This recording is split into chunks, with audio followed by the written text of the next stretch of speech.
Hola, hola. It's your girl Erica from America. Welcome to the Confidence Chronicles podcast. This podcast is all about helping you stand in who you are. Stop giving a fuck what people think about you. Start standing as your fully expressed self. As you are, as is, there is no filter needed. You are fucking awesome, and I am here to remind you. I'm a confidence coach, and I'm a bold stand for confidence, and I cannot wait to dig into today's episode with you.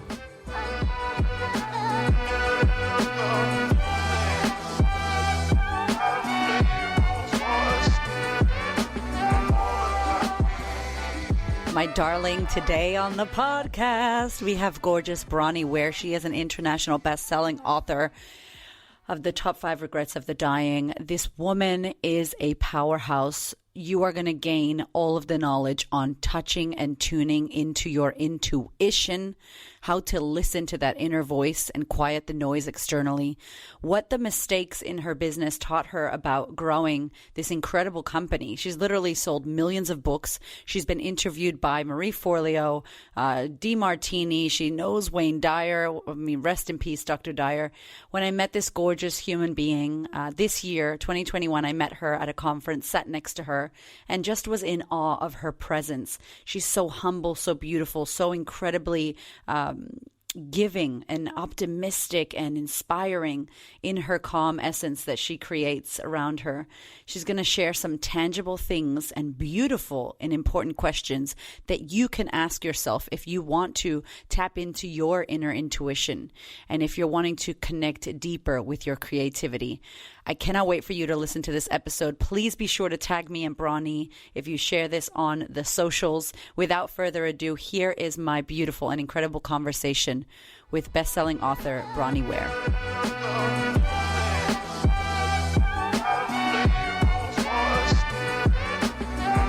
Bronnie Ware, welcome to the podcast, my love.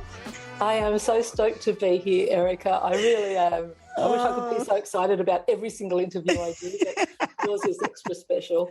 We love each other. That's why. Anybody listening here, we are dear friends. I met gorgeous Bronnie recently at a conference that we attended, and it was so funny because the universe sat me right next to you. And you were so lovely and had really calm, nice energy. And I'm like, I need this because I'm so hyper right now. And then hearing about you and knowing who you were, and I'm like, oh my God, I read your book and I love you and you're her. And it was this kind of full circle fangirl, but realistic fangirl moment of being with you, meeting you, having read your book and heard about you, and then watching you on stage. I was just like, oh my God, I'm in awe of this woman. So thank you for being here. Look, I felt the same warmth straight away. I remember just looking at you and all in your denim with your funky shoes. And I said, oh, I love you. Look at you. I love all of you. And I often think back to a quote that I don't know who said it, but I actually say it to my daughter sometimes as well, that your friends know you more in the moment they meet you than your acquaintances will know you in a lifetime. Aww. And that was how I felt. Like I just felt, I'm totally at home here with this sister. Yeah. Oh, I love you. It was, what was it? It was the cheetah print boots. That's what it was. Yeah. We love at first sight. Yeah. So you have had an incredible, amazing life, career, business that you've built. You've got a beautiful daughter, a single mama. Yeah. You've just done so much in your lifetime. Let us know, for those listening, just tuning in, getting to know your world, what brought you to what you do now and the work that you're doing in the world. I think the pain of doing the wrong jobs brought me to where I am now. I got a job in banking. I went into a bank in my local town, and 2 weeks before I finished school, and said I'd want to move to Sydney, get out of the country town, and scored a job down in Sydney, and ended up on this pathway of quite an accelerated banking career because I was really restless and I moved around a lot. I worked for all different sorts of banks, and I was nomadic, and I'd moved to a different town, and then I'd just go into each bank and say, have you got any jobs? And they'd say, well, we've got this job. And I'd say, yeah, I haven't really done that, but I've done this. I could do that. And so I ended up as a bank manager at a really young age. And, but I hated it. I loved customer service. I loved the mathematics side of it. I love numbers. but I didn't love banking was changing, where you had to sell insurance to every single person that came in, or sell them superannuation. I just didn't want to do that. And so I did a number of other jobs. And then one day I was sitting by the Swan River in Perth. I was living over there by then. And I had Shakti Gawain's book that said a creative visualization. And it said, make a list of 5 things you're good at and 5 things you love. And the only 2 things that fell into both were counting money and I knew that wasn't making me happy in my career. And the other one was photography and writing. And I just sort of thought, dare I be one of those creative people? Like, I was on the corporate path and I never saw myself as creative, even though my mother was a singer, my father was a guitarist when they met. My father was also a radio announcer, but then he was also an accountant, and my mother was a dietitian. And so we had this creative side, but it was never as the main job. And so I just started on my path then and really tried to get going creatively. And in the frustration of trying to make a living that way, took on a live-in job as a carer and ended up in palliative care for 8 years. I just wanted a job that, this is what I put out, the order I put out. I want to be myself, no high heels, no stockings, no corporate uniform. That was all I needed, and I ended up in palliative care. And so from that, I looked after dying people for 8 years, and then I wanted to work where there was some hope. And so, with no qualifications and no idea what I was doing, I managed to set up a songwriting program in a women's jail, and I taught songwriting in a women's jail for a year after that. And then I burnt out really, really big time. And during the time with palliative in the prison, I started a blog and just kept blogging away. And once I burnt out, and I went through a really hard period of depression and got really close to killing myself. As I was coming out of that and just said to life, okay, I'm bored, I'm sick of being sad, I've done so much work on myself, but, I need to move forward, and I've done everything I can. That's when a blog that I'd written 6 months earlier took off about the regrets dying people had shared with me. And that led to a book deal, which got rejected 25 times, which then led me to putting it out independently. And then about 4 or 5 months later, from when it first got rejected, about a year and a bit later, but 4 months after the independent release of the Top 5 Regrets of the Dying came out, while I was in labour, my book took off. I was becoming a first-time mum at 45. Really blessed to conceive naturally and quickly. But I had left the relationship when I was pregnant. So, so here I was, a single mum, about to become a mum for the first time at 45, and I'm doing interviews from my hospital bed, and just sent out a really strong prayer and said, or it was more of a demand really, and just said, send me help now. It had taken 14 years to become an overnight success, 14 years from when I started. When I made that list on by the Swan River, I'd started trying to sell my photography and inspirational quotes. This is all before the internet. And I'd sort of jumped that bit. I'd spent a few years trying to get an inspirational book published, and that led to picking up the guitar, writing songs, which led on and on. And so no steps were wasted, but I was ready to quit. 14 years of really focused commitment to try and get going in the creative field as a self-employed person. And, within 24 hours of my daughter being born, my dream publishing house, Hay House, rang up and offered me an international publishing contract, and 5 Regrets became and still is their fastest foreign rights seller in Hay House history, and went into 32 languages within about 6 months. It's like, oh, cool. Millions of copies all over the world. Yes, yeah. Wow. So here I am. Yeah, and that just sort of put me on a much healthier path to be able to work from home and be an author and not be dragging a guitar to gigs at 10 o'clock at night as an introvert, playing in pubs where the drunks are just watching the boxing on the wall, and turning around checking out, the chick on stage every now and then. Thank goodness those days are behind me. Yeah. It's such a fascinating, like, we could do 75 podcast episodes on all of that. The listeners are like, oh my gosh.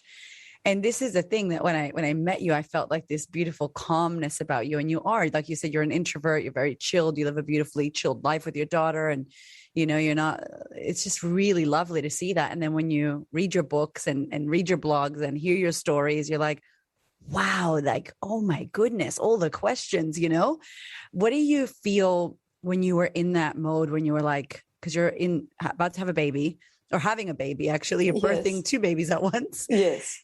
And, you know, the whole thing about being a mom and doing that as a single mother, like, again, honor you, all of single mothers out there. My mom was a single mother, and I was so in awe of her. You know, I remember saying to her when I was 7 years old, like, Mom, I hope that I have a daughter and it's just me and her. And she's like, no, you don't want that. I'm like, no, I want that. Like, this is so fun. Like, this is awesome, you know? So high five to you single mamas out there listening to this. But how did you feel coming into this new world of motherhood, which is its own journey, and then about to birth your book with your dream publishing house? How did you navigate that whole experience? Oh, it was pretty intense because I also got rheumatoid arthritis at the same time. Wow. Yeah, so there was a bit going on. All three at once. Yeah, I felt grateful that I had a publisher now, because I just forwarded all the emails to them and they just looked after so much for me, and I'd been doing it on my own for a long time. So I felt grateful, but I think more than anything, I was just in survival mode, and grateful that I'd had a healthy baby, even though it was a bit much for my body and I was going through some pretty big learning there. I just tried to stay in gratitude, and I really just had to surrender into it all, because it was so far out of my control what was happening, that all I could do was get through one day at a time. And when you are that present, you can't help but be grateful, even if your hands are on fire or whatever else. You can sort of find, when you're fully present, you notice that it's a beautiful day. You notice that the sun's shining. You notice that, you know, your baby is a miracle and everything else. And it was pretty intense, you know, that first year, particularly when about a year into it, my publisher said, "How are you getting on with your next book?" And I was like, what next book? You know, that was pretty tricky. But at the same time, with that success, I was able to buy a house, and I'd been very nomadic and restless, and having a baby to provide for meant that I had to just get very grounded, and it just it really did birth that mother in me and the caretaker for my daughter. And in doing so, it also helped me see my own potential, because I had to rise, and I or not just had to, I wanted to. I wanted to be, it was just an instinctive thing. Okay, I've got to provide a house now. We need to have a bit of settled life and everything else. And the fact that I rose to that still blows me away. Even this morning I said to Eleanor, she's 9 now, and I said to her, you know, I wake up every morning and it's just a white ceiling above the bed, but I just think, I can't believe I'm doing this, that we have this sweet little house, that I'm supporting us in this amazing life we've got, and that I'm not doing it with a partner, that it's just me as one woman, and I have done all this. And I said, I just feel so grateful. And then I turn it to her always and say, and that you turned out so incredible, that you're so much more special than I ever imagined a child could be. And I do. I wake up every day and I just think, I cannot believe I've pulled this off. And so I think it's taken me a long time to get to that point where I could actually own it. Yeah. And that's really coming into me now. So yeah, it's been a bit of a ride. Yeah, what a journey. I'm thinking like Bronnie as a banker, as a bank manager. And then what in that time when you were there, obviously the universe just hooks us up, doesn't it? Takes us on this roller coaster and puts the paths and the people. But going from that to What was your lesson there? Going from there thinking, I'm going to make it, I'm going to do this thing, I'm going to hustle, I'm going to work and go to the top, and then realizing that's not what I want, and moving into this space of creativity and honoring that, as you say, that your family had both sides, which I think is so cool because Yes. you obviously do as well. How was that transition? Was there anything there that happened or that went my aha moment to shift? Well, yeah, I went and my sister and I went and did a scuba diving course on Fitzroy Island in North Queensland. Oh, nice. And while she was off bonking the diving instructor, which helped us pass our tests very well. Thank you, sister. Yeah. I did a big walk up to the top of the mountain, and I was sitting up there and I thought, I want to live on an island. Wow. And so I left banking by going and living on Dunk Island as a dishwasher initially, and then I trained in the bar mixing cocktails. So I lived on a tropical island for 2 years, and that helped me extract myself from the 9-to-5 corporate life and to realise, okay, there's a different life here that's possible, which is, then I went to England and worked in pubs and stuff, and that led to me living as a carer for someone. Yeah. So it was all aligned. But I feel very, very grateful for the banking time because I don't think I'm the best author out there. In fact, I know I'm not. But I've got my head together with my books. And I really think that is a bit of a downfall for a lot of very talented, creative people, that some of them never play their songs outside of their lounge room because they can't get their act together with the business side of it. And I still have my weaknesses in certain aspects of business, and that's why I hire other people for those areas where I'm not strong. But a lot of areas I'm very strong in business. Yeah. And so I think just having that mind that understands systems and numbers so clearly has helped me enormously in actually being successful, because it means I'm very organised in my business. I'm very efficient in how I run it. I also don't overcomplicate it. I don't take on systems unless I really need them. And there's been times I've grown and I've got new systems in place only to realise I actually just liked the simpler original system, and I've gone back to that mailing provider, or I've gone back to that back-end system. Yeah. And I think that those 15 years that I worked in banking, I think they played a really important role in that, in helping me discern from what works for me compared to what other people think I should be doing or what other people are doing. And that's a massive lesson. And I love that because I feel like when I read your book, The Top 5 Regrets, one of them was like not caring so much what anyone thinks about you and really guiding your own life. And it sounds like maybe you've always had an inner knowing or an intuition that when you were on that mountain, you're like, yep, I'm going to go. Because like going from banking to like, I'm going to wash dishes. Like a lot of people like, how did you make that flip? Like that's a big shift and change, and ego hit almost for some people. But did you feel like maybe you always had this like inner guiding intuition that you listened to or you started to tap into? It's always been there, but I think in the early days, it absolutely guides me now, but in the early days, I think the only time I really honoured it was by knowing what I didn't want, not what I did want. Yeah. And so I knew that I didn't want to work Monday to Friday, 9 to 5. I used to see people come into the bank and they weren't in work clothes, and I think, what do they do? How are they? They've got money in their bank. I could see their bank account. They've got money in the bank, but they're out today and it's sunny and they're not under fluorescent lights with no windows. Like, how are they doing it? So I'd already started working out what I didn't want, and I just sold up all my stuff or put some in a storage in my father's shed on the farm, and I just wrote to 2 islands, the one I'd been on and another one that looked like a good location. That's the one I ended up on, and said, I'll do anything. Wow. I'm free. I'm on my way. I'll do anything. And it was before the internet. And I caught the train. I started and took a couple of days out near Rockhampton and went over there to Great Keppel and had a look there, and rang my mum from the phone box and And she said, oh, Dunk Island have got in touch. They want you to ring them. They've got a job for you. It's like, oh, cool. Okay, that's where I'm going. All right. Oh, my God. I Talk was about already manifesting. on my way. Yeah. I'll be there in 5 minutes. Yeah. Wow. So you've built an incredible business. I love that you touch on, knowing your numbers and knowing how to be savvy in business. And when we met, we were just like, talking all the things business.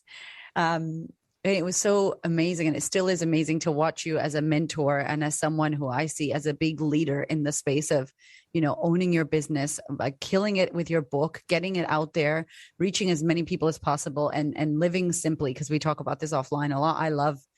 We have small house, little, no things, I'm not about Gucci, and no offense. If you like Gucci, go ahead and do it. But, it's really simplifying things. And you've done that so masterfully.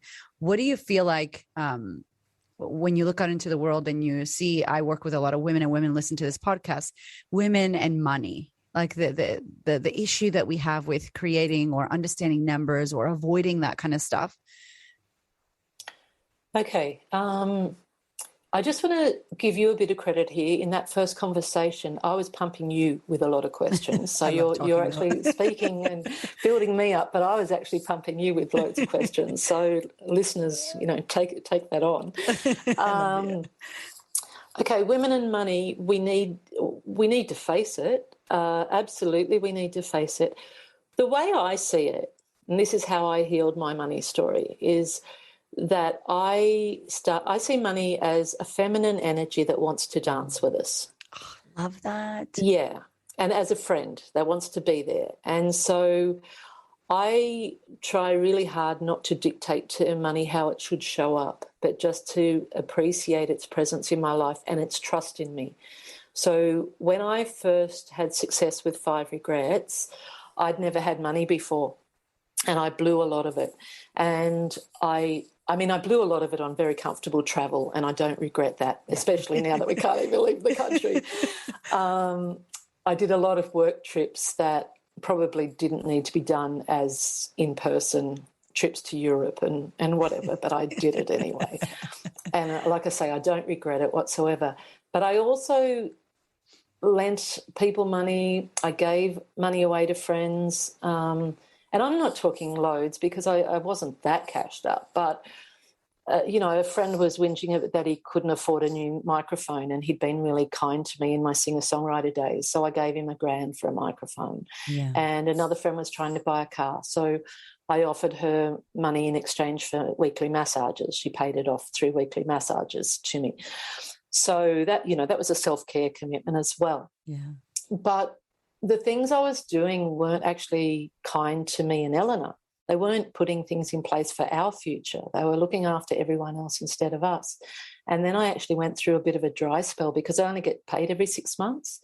And, so I had some really big learning to do before I actually got it flowing in again to me. And when it flowed in again, I treated it with so much more respect and appreciation and love, and and that's when it sort of trusted me again and said, okay, I'll come back into your world.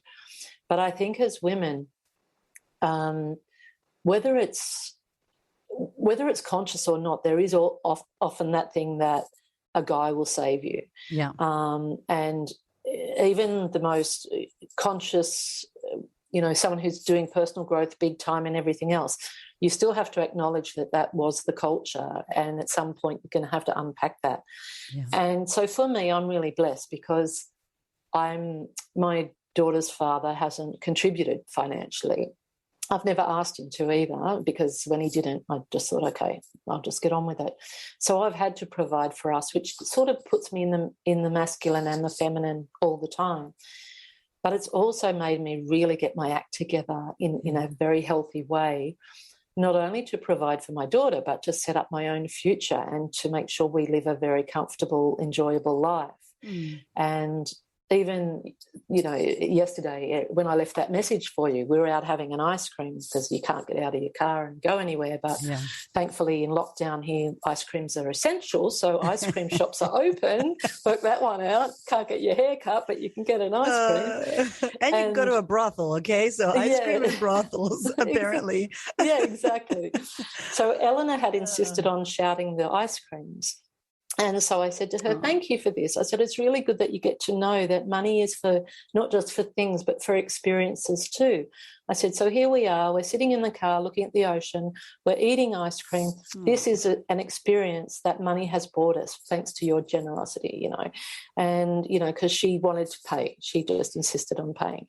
And this is pretty cute for a 9-year-old. It's pretty beautiful. And what a great lesson that you gave her. Yeah. So I think, you know, the main thing is to trust that money is an energy and it's on our side and it actually wants to be celebrated and enjoyed, but it wants to be respected as well. Mm-hmm. And so by denying it and not actually bringing your consciousness to your figures, to your numbers and everything else, and not really just keeping your head in the sand a little bit, is not only disrespectful to the money that wants to flow to you, but it's not kindness to yourself. Because money wants to flow to you so you can have an easier life. And we've got to have money. It's a currency, you know, an energy currency. So I think if you can look at it from a point of respect of money and of self-kindness to yourself, then you actually say, okay, I'm going to bring a bit more awareness to my finances now. Oh my gosh, I think people are going to rewind that part of this podcast because so many of us have an issue with this. And I remember speaking to women in my mastermind about it, and they just don't want to look at it. Some of them are just like, I don't know my numbers. I don't know. And it's like this cute thing. And it's like, it's not cute, ladies. Like, you know, let's not wait for anyone to come save us, whether it's a financial planner or your man or your, you know, your partner or your dad. It's really a responsibility, as you say, that we all have. And what we're able to create. I mean, you're giving your daughter a role model. You're giving her an experience. Like, imagine learning that lesson as a 9-year-old to anybody listening. Like, your generosity is going to buy an experience. Like, what? Like, you saved it. You chose consciously how to spend it, and now you're creating a memory with your family member from it. Like, that is a deep lesson as a 9-year-old. Yes. Yeah. Wow. And I think also for people to remember that we grow into it. It's, you know, there was a quote by Josie Bissett that I read in 1996, and it always stayed with me. And it's that dreams come a size too big so we can grow into them. Oh, and I love that. Which I love. Yeah. And so even with our money story, we grow into it. So get to know this part of your business first. And you don't need to know it all in the first month. Like, just bring awareness and mindfulness to it and open your mind and your heart to mastering this one step at a time. You don't need to know it all right now, which is what may scare a lot of people off, that there's too much to learn. So you just start learning. And then as you master each step of that money journey, you make your mistakes. I've made mine. We've all made them. Yeah. And then you just learn by that and get on with it. And you don't need to know it all, but you do need to bring your mindfulness to it. Hey, this is a little intermission from me to you. I just really quickly wanted to invite you to pretty please head over to thequeenofconfidence.com/podcast. If you are enjoying this podcast, I would love for you to review it. Let me know what you think. I love honest opinions. It helps more women reach this podcast. So pretty please head over to thequeenofconfidence.com/podcast. or go to Apple iTunes and leave me a beautiful little review. I would love and appreciate it. All right, sister, let's get back to the episode. It feels like every step of personal development, you know, and so many people listening to this podcast love personal development. And it's like, yes. You can't work on something that you have no awareness of. So, you know, I guess for you, and you've talked about hiring people when you're not great in certain areas, or, you know, being good at what you're good at and hiring out those that you're not. And I think with this specific topic is a great place to go, hey, I'm going to get myself here, but now the next step, I might need some support for that. Yeah. And also, if you're going to grow, you have to get support at some stage. Yeah. And I'm a smart, intelligent woman. I'm a capable woman. I can do it all. Yeah. But a lot of it will take me a lot of time that I could be doing on things that bring me joy. And a lot of it won't be done as well as someone else could do it, also known as Facebook ads. Yeah. High five. They're so convoluted. God. Yeah. So we do need help. We need to build our team. And it can start with just outsourcing 2 hours a week for this area, or whatever it takes until you're in that position where you can take on a proper assistant or whatever. But yeah, I think that was probably one of my biggest mistakes for a long time, in trying to do it all myself. And then I took on a VA for a year. I've had one VA who's worked with me for a long time, but then I took on a PA for about a year. I was supposed to be long-term, but she had a personal problem with someone I knew, and we couldn't find a peaceful solution, and she quit. And so when I replaced her, I took on an amazing woman, and I gave her as much responsibility as she wanted, and she just ran with it. She was just a dream assistant. But then she had a personal crisis of her own and couldn't work for me, and offered to train someone else up. And I said no. And I had to, then I realised I didn't know some aspects of my business, because I had given her so much responsibility that I didn't know how to operate one of the programs we were using. Yeah. And so from that, I just cut the business right back to basics again, and then I grew it with a lot more mindfulness, instead of growing too fast too soon, doing it in a way, okay, I've tried that way, I've handed it all over, I'm actually better at this than she was, she's better at me at this than I was, and then working out, where are my strengths, where are my joys, what do I actually want to focus on, and what can I outsource, even though they're things I could do. Oh, I love this. This is such a great and important topic, because I think you're right. We get really excited. And when we all start in our business, we're like the one woman band, we're playing the music, we're singing, we're mixing at the back, we're pumping the crowd, like swinging the hips, exhausting yourself. You're like, I'm also the dancer, and I'm also going to serve you food on the intermission. It's like, there's so much happening. Yes. And I know for us, we did the same thing, Bron. We had one of our team members doing everything. And then I felt bad that I was doing it to her, because it was like this burnout that we're all experiencing. And similarly, we had someone who we paid a lot of money, Australian dollars to, who was looking after something that I had no idea about. And I actually was like, that's too hard. I have no idea. She knows better. And it wasn't too hard, and she didn't know better, and she was putting out fires with me, and I was starting fires and she was just putting them out. And that's not a great way to run your business, It's fun, starting fires. And I think she was caught up in our flame, it was like, but really expensive lessons. And I think that, again, it's beautiful to share these mistakes, because I think when you're hiring someone and starting to build your team and build your big vision and your company, it's such a major problem to, again, feel like you lack in an area. And instead of learning what the lack is, you just kind of pay someone else and almost like numb out and don't worry about it until it comes back and hits you.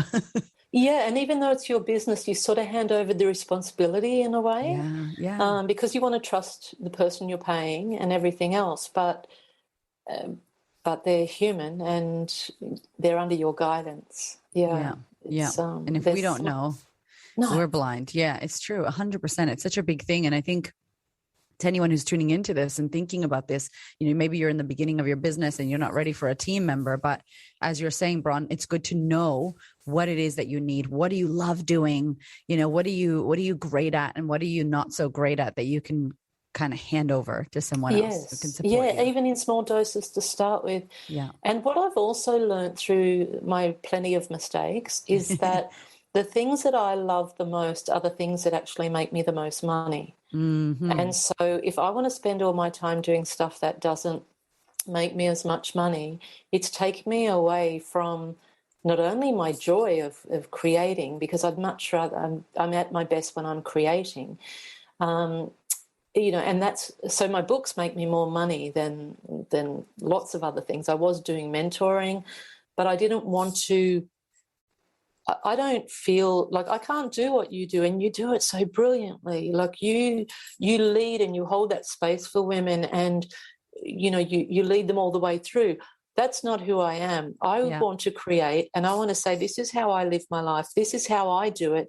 If you want to do it the same way, I reckon it'll help you, but I can't hold your hand doing that because I actually want to go off and create something else now. Yeah. And so it took me a long time to learn that. And I was doing mentoring. I was having a lot of success with it. I also opened a membership when my publisher asked me to. They sort of were encouraging all their authors, they've got a very abundant mindset. And so they were sort of like, do courses, do memberships. We want our authors to thrive through all different income streams.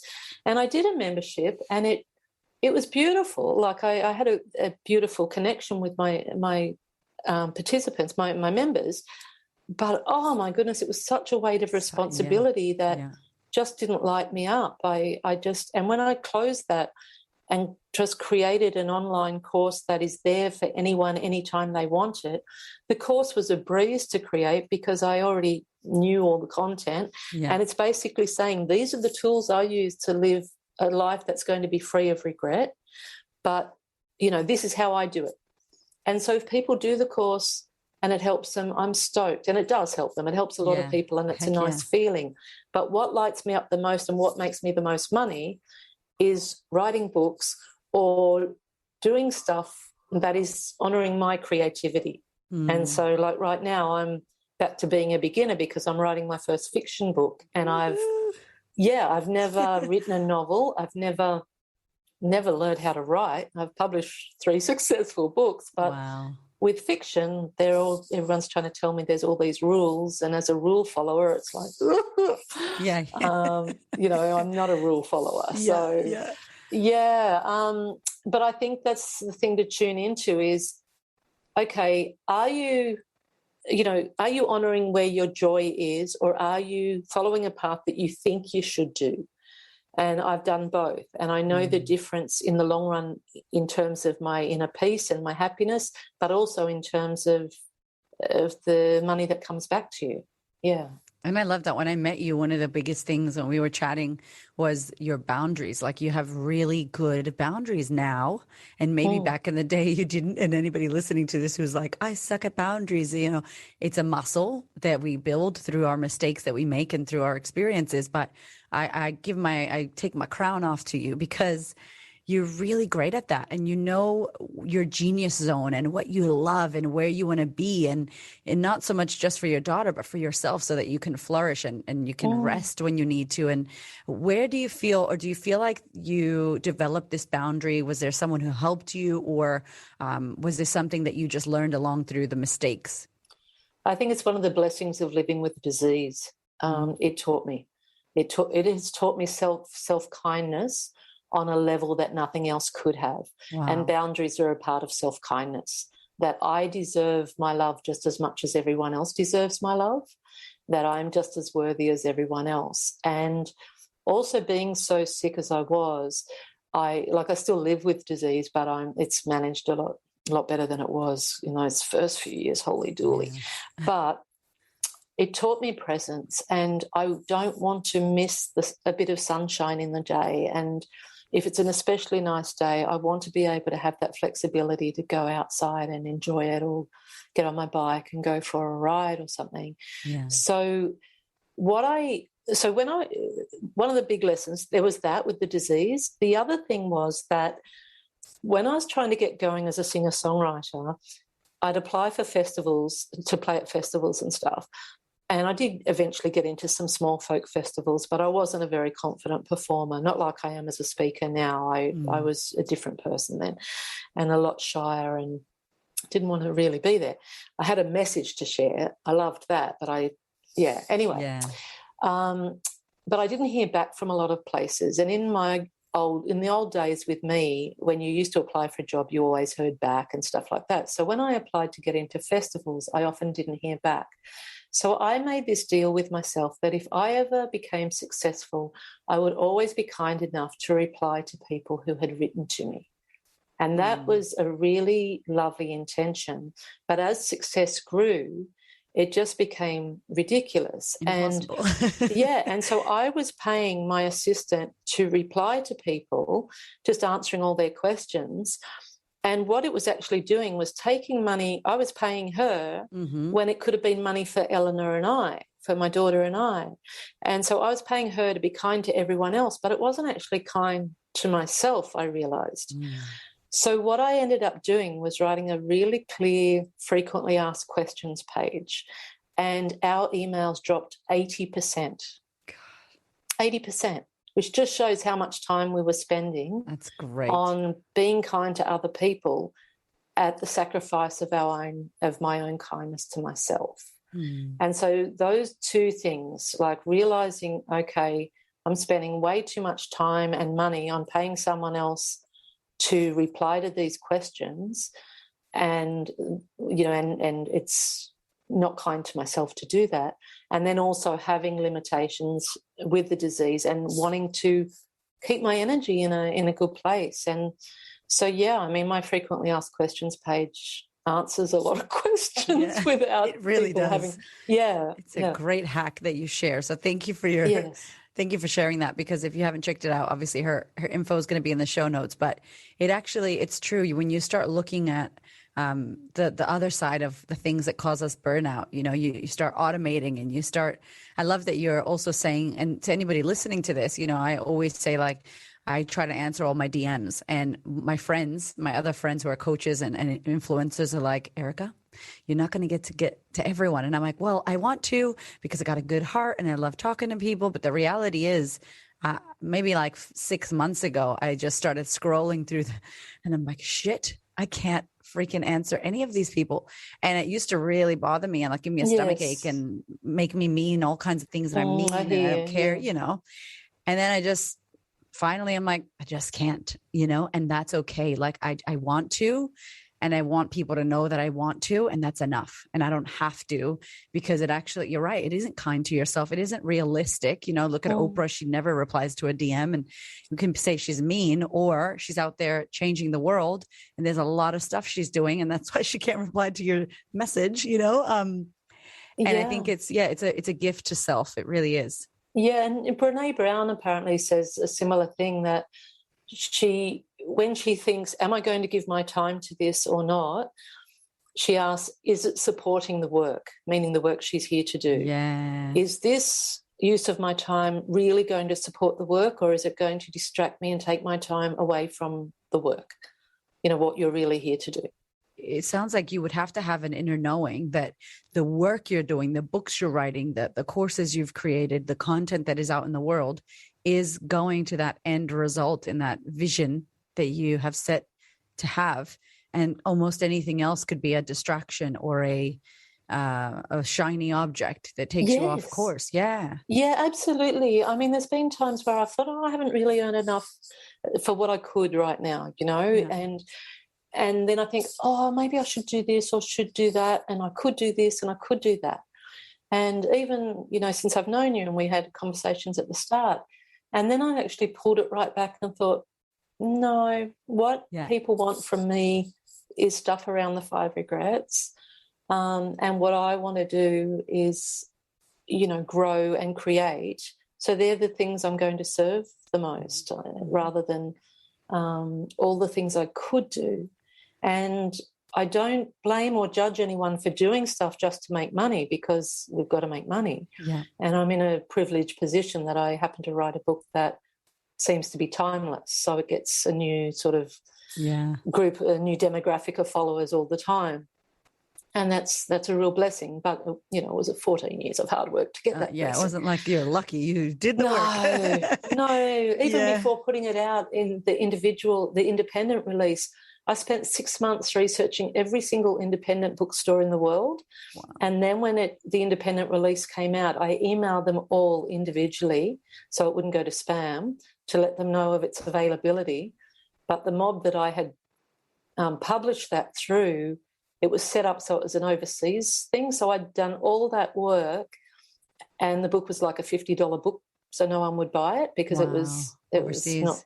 Yeah, it was an overseas import thing. And, so things like that. I had showed my commitment to life to get my message out there. And you have to show life your commitment. So I'm certainly not judging people who are following systems that work for other people if they're not sure what else to do. But I think the thing is to check in sometimes. This is a question I ask myself all the time. It really has helped me grow strong and confident, and also then attract money in a way that brings me joy. And that is to say, So I'm writing this novel at the moment. The other day I'm thinking, I hate this. Why did I start this process? It's so long. I just want to get on with my next idea. And, books take forever, or they do with me. And, da-da-da. And then I thought, okay, do you really hate this process because you chose to write a book because writing brings you joy? So do you hate writing, or are you just resisting? And it was. I was resisting because I'd got to a point where I was learning something new and I was a beginner again. And I hated that feeling of knowing that I've got to keep remembering this new writing skill until it becomes natural, until it becomes a habit. And so I was resisting that newness and that learning and being a beginner. But it wasn't because I actually hated it. And so there's two feelings of sometimes when you're doing something and you're not enjoying it. So what I ask myself is, am I not enjoying it just because I'm resisting the growth, or am I not enjoying it because I'm actually doing the wrong thing here, that I'm not honouring my joy? I'm not actually doing what my heart really wants me to do. And so then I can stop and check in and think, yeah, okay, I could do that, but it's not, my heart's not fully into it. And so I really just question, is it resistance or is it the wrong direction? I love that question. That's a real good tune-in question. You can use it. I love it. Thank you. I love that. I'm like, everybody write that down. Unless you're driving, pull over. That's a great question. You're right, because there is things that feel crappy and we don't want to do it, like looking at our thoughts or, writing a book. It does. I don't love writing a book either. So it's a pain in the ass. It's hard work. It feels like it's never going to end. And I hate sitting. I'm like, I have to take my nails off. It's all the things. Okay. These first world problems of mine. But when you do it, obviously after, it's like, of course you want to get your work out into the world and it's amazing, but it's a beautiful question to ask yourself. And I think that anybody listening to this, really tapping into that inner voice and that intuition and that truth for you. And it sounds like all the turns you took were all the right ways, even if they felt like the wrong ways, because they lead you to understanding what you have now and who you are and what you want to do. It's like we don't get to this amazing point without going through the hard times or going through mistakes or doing things that we shouldn't have done in order to get to where we want to be. Yes, exactly. I mean, it's the only way we get to know what we want is through making mistakes, and that's how we learn. And so we have to try the wrong ways a few times before we actually have the courage to go the right way. Yes. Yeah. Yes. So you have spoken to some of the most amazing and incredible people around the world, beautiful mentors and amazing people who, like Wayne Dyer. I'm just like, oh my God, Dr. Dyer, we love you.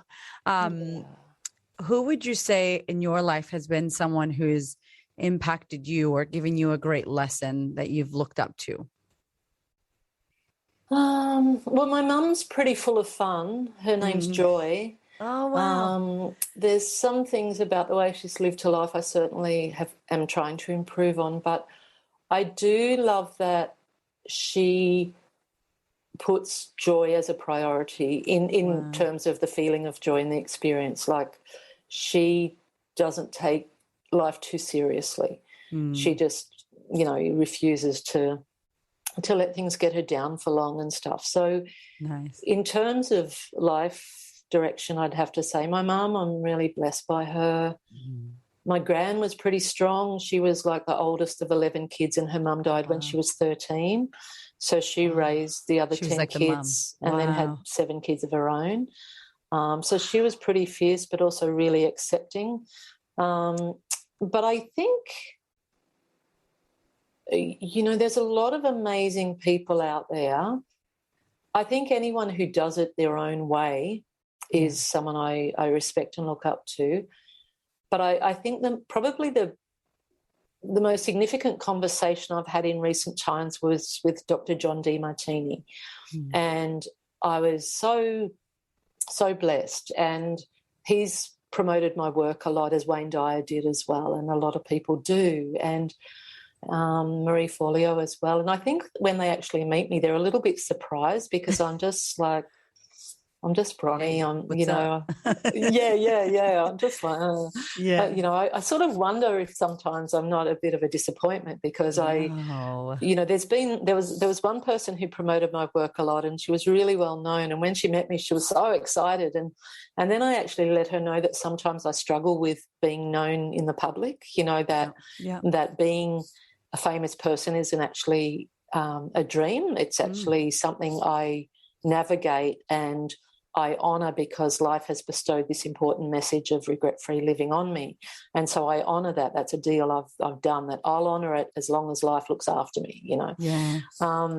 But it's not been my sort of craving thing to be that well known. And so when I let this particular person know that, I think I just went right down in her books as being like not the big Bronnie Ware on a pedestal feeling. And it's quite interesting to observe it because I've actually observed it a few times in really well-known people where they've just like, I'm going to see Bronnie Ware, and then they meet me and I'm just a regular person who's not caught up in the fame and the success. And I think it sort of deflates their balloon around me a little bit, and I'm all right with that because I'm living the life I want and I'm not going to have regrets. This is like your superpower to me. I'm like, I love that because I think it's beautiful. You just want to be happy and live your life. It doesn't have to be private jets. And if it is cool, but it's just. Yeah, exactly. If it is cool, whatever. Humble as hell, Yeah. Real. Without keeping myself held back as well. Exactly. It's a balance. But I think this conversation I had with John Demartini was just so timely and wonderful. And I basically just sent him an email, said, look, a friend of mine said, you're always promoting my work. Thanks heaps. I'm glad you relate to my book. And he got in touch and said, let's get on Skype together and have a chat. And so we did. And he asked me a bit about my life and stuff, but I basically just pumped him full of questions, like business questions. He's pretty damn good at what he does. Oh, he's brilliant. It's like, how do you run your business? How do you do this? How do you do that? And he just gave it all to me freely. And we were on Skype for a good while, and an hour or so, and it just changed the way I looked at myself. I think I've kept myself small because of my commitment to simplicity. Yeah. And, I've had conversations with you and plenty of other really inspiring people who have helped me see that you can have all of that and, because you outsource, you get your team. And you get them to do the stuff. But there's a gap in between that, from when you can be in that position where you've got full operations going with an amazing, huge team. There's a transition to get there. And I don't know, I just feel like the way that John works is he only does what he wants to do now. He doesn't do accounts, he doesn't do emails, and he sat down and worked it all out very statistically. How much time am I spending on this? How much is it making me? And it took him 1.5 years, he said, from doing that to build his team. And he's got a team of 22. For me, that feels like I don't want a team that big. But when I said that to him, he said, I don't have the team. My human resources people have that team. I have my assistant and I have 2 or 3 other people I deal with. Yeah, wow. And he's still connected to his whole team, but he doesn't have the responsibility of they're not if his someone children. quits, rehiring. Yeah. And it was really good for me, even though my model and my aspirations are different. Yeah. It just helped me let go of a lot of resistance to growth. And so I'm very grateful to him for his time in that and for just, handling all my questions, which I was just, But, I will say to you, when you do the work that you do and you created that book and it took you a while to make that vision and to share what you learned and to write it and to pull the stories together and to be rejected 25 freaking times. If you're listening to this and you're like, someone said no to me, it's like, listen, girl or boy, whoever you are, 25 times, and then to still go off and do it. And then for them to come back on the day you're birthing Elena and this happened. I mean, I really acknowledge you because that is the work. People don't see all of that and how hard it is and how much you try and you try to build your thing. And then finally, when it comes out, we only get to see the celebration and the success and the best selling and the, sticker that says 1 million+ copies sold. And, and the glossy cover. Yeah, exactly. And then for him to share that with you is because you've impacted and you've done so much in your work to help globally, help people around the world. And, you only attract that because you are that back, and I know you know that, but I just think it's a beautiful kind of gift from the universe to send these amazing people that so many of the listeners and myself, look up to go, hey, Bron, this is what you need to do. Like how amazing. Yeah, exactly. And thank you. Yeah. And that's right. I mean, I see myself on the same level as them and him, a lot of those people sometimes. And then other times I have to grow back into it again. Yeah. And that's all fine. Yeah. I hear you. I'm like, me and Oprah are the same. I could totally help Oprah. Like, of course. And then I'm like, just not a lot of people know about me yet. So it's like, you got to do the work. Exactly. But I think it's freaking amazing and beautiful. So what is next for you? You're in this new journey of this next book. Yes. What has been one of your biggest, scariest lessons with this book? And what has been one of the most incredible and amazing things that has happened so far in this? I just love that I've created a story out of my imagination. That, and I've created a whole world. And when I'm working on that book, I feel it's very believable. And that's a buzz. That's just like, like if I have a break, I think, I wonder how they're getting on. And then it's like, oh, actually, they're only in my imagination, those people. No one else has met them yet. I love that. Yeah. And I do love the idea of putting out this fictional work, but I've done it more because I wanted to see if I could. It was more that I wanted to see what I was capable of with it. And I'm not sure that I want to do another book after that.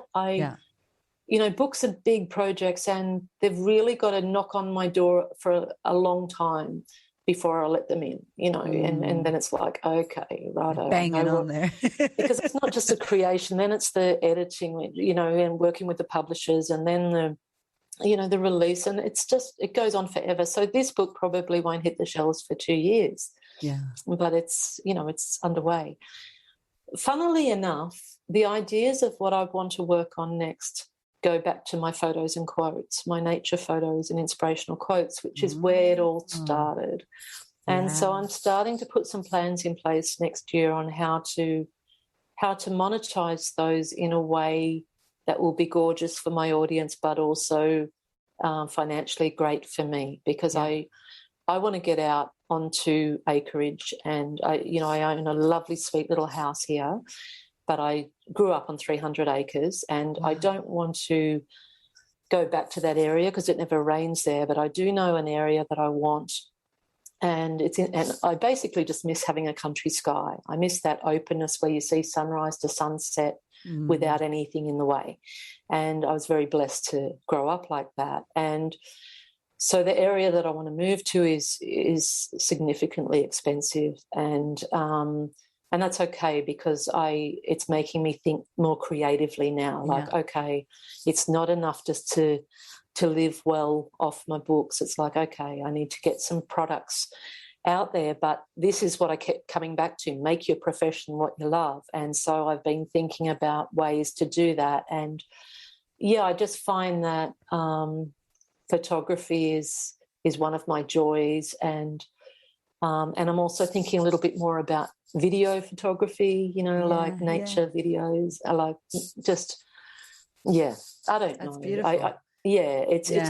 I'm going to just keep honouring my creativity, because it's the creativity that is one of my greatest joys in my work. Yeah. Yes. And that's the answer, right? It's like you honor that, you listen to that. I love making as well. I think that's one of the things that I enjoy. And when I feel like we're very, at the time of recording this, we're in lockdown. It's been forever. Our country here is, the world's going through so much, but I feel when I live in my inner world, I feel like so free. I feel so expanded. I feel like there's space and it's a fun world, and I can make things and I can be who I want to be. And I think that's the joy of standing in your creativity. And if you're listening to this and you don't identify as someone who's creative, we don't believe you. There is creativity in you. Okay. Just, you got to tap into it. Yes. And like, as you hear Bronnie, it doesn't look the same for everyone. You know, I also enjoyed taking photos in nature randomly, like taking a photo of a butterfly. And I'm like, I don't know if I'd ever show anyone that, or if I'd ever need to post it on my Instagram, but it's those moments of presence, you know? And so one tip for someone out there who maybe is like, I don't feel so creative, I don't know how to listen to my intuition, what could you say to them if they're feeling stifled or lacking in creativity right now? I'd probably say, well, if you didn't have to think about money or responsibility for others or anything else like that, what would you like to do with your time? And, you know, if it's just like, I just want to have a cup of tea and watch a movie, I hear you, you know, I get that. But what if you'd done all those things? Like, what little playful things would you like to do? And it could be, I just want to spend more time cooking in the kitchen. I want to, you know, cook the things I want to cook. That's creative. Or I wish I could spend more time in my garden. That's creative. I wish I could paint a rock, a pebble. That's creative. It doesn't have to be that obvious. But I would just say also, with the intuition and tuning into that, it's a step-by-step process. It is a relationship that you develop. The way it first spoke to me was by telling me what I didn't want. And so the more you honour that, then the more it actually trusts you to say, okay, I'm being heard now, I'm going to speak louder, until it becomes your best mate. Yeah. I love that so much. My friend, I love you. You are incredible and amazing. And I thank you for your existence and for the amazing work that you give to the world and for this time, because I know you don't do heaps of interviews. So I feel very blessed. I'm like, thank you. So much gold, woman. Ugh. It's been my absolute pleasure. I love how you show up in the world. I definitely could not show up in the world the way you do. And I just love that you do, and have so much respect for you and admiration. And I know that your audience are blessed by tuning into you, and for your courage in just who you are and who you've become and who you're becoming. It's beautiful to witness and to share that ride with you. So I love you. Big love back to you and to all of you incredible listeners. I was going to say women, but I'm sure there's a couple of good fellas that are listening as well. So to everyone who's tuned in today, I honour your time, you know, and I'm grateful to everyone who's listened to this beautiful conversation I've had. Thank you, Bron. Where can we find you if people want to read these FAQs? Yeah, no worries. So it's Bronnie, it's spelt the same as Bonnie, but with an R in it. Bronnie Ware, as in warehouse, like WARE, bronnieware.com. It's all there. That's my mothership. Everything you can find. There's links to everything there. I'm on Instagram and Facebook. And one of my assistants is on Pinterest for me. And yes, we're outsourcing. Yeah, Bronnie, I'm around. I'm there. You're the best. Thank you so much. Everybody check the show notes. Everything will be in there. The links, the book. Can't wait to see this new book that is coming as well. Big love to you, woman. Thank you. Hello. Thank you for listening. I love you. High five. You're the best. I appreciate it. Yes, I'm coming to you at the end of the podcast because I don't know how many messages from y'all about joining the sisterhood, about working with me. How do I work with Erica? What do I do? How can I do this? I'm ready to action all the shit that she talks about in the podcast. If that is you, I want you to head to thequeenofconfidence.com/sisterhood. Sister is SISTA hood, and check out the sisterhood. It is my year-long coaching program for women who want to change their lives. Oh my God, I can't even tell you how good, how incredible, and how amazing that tribe of women is. It will change your damn life if you do the work. If you love this and you love my style, then please come on board, because I would love to coach you. I would love to welcome you into the sisterhood.